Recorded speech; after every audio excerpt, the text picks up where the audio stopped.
Oil prices end the week right where they started, moving higher, extending the rally yet again. It's the 8th consecutive week of rallies, taking us north of 82 for the first time in almost 4 years. So big move in oil, continues to go higher. Going back to the end of August, we were trading in the low 60s. So yeah, it's been quite an impressive move here in oil, taking us to the current north of 80, 82 area.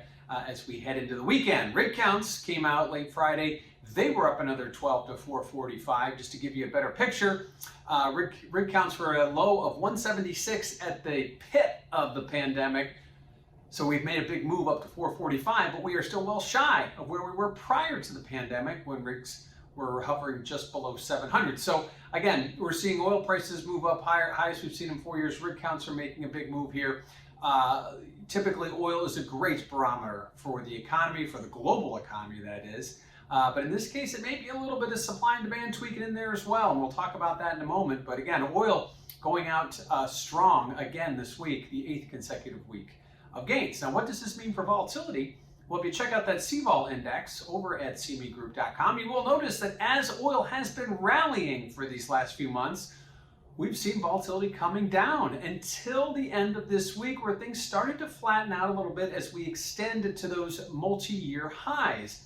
Now, some are targeting oil, 90, 100, whatever, but at this point we are out in uncharted waters, and that's when we start to see volatility bid up a little bit. We stay within a certain range, or we see a certain pattern over a period of time, volatility tends to decline. That's exactly what it did. But now that we're sort of out in no man's land, volatility starting to level out, and if we see another spike higher, expect volatility to spike as well. But we have not seen that yet, so keep an eye on that for next week. Lastly, we'll talk about supply and demand. Oil obviously being the levers and pulleys that get us from low 60s up to the low 80s.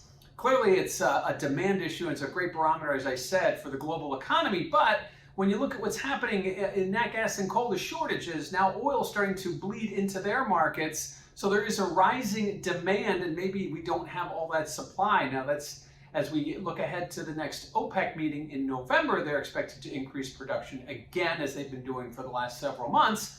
But will it be enough? And obviously, if oil prices keep going higher in the face of higher production, no, the equilibrium is not quite there yet. So obviously, a lot of plates spinning here when it comes to oil, whether it's the supply side, the demand side, whether it's the economic factors, whether it's some of the fear factor priced in there. The dollar obviously hasn't had a huge role in oil pricing over the last several weeks, but clearly it could moving forward. So a lot of things to keep an eye on here, but ultimately oil prices have made a big move in a short amount of time, given the fact that there are shortages in alternative sources and the fact that we are seeing the economy reopen.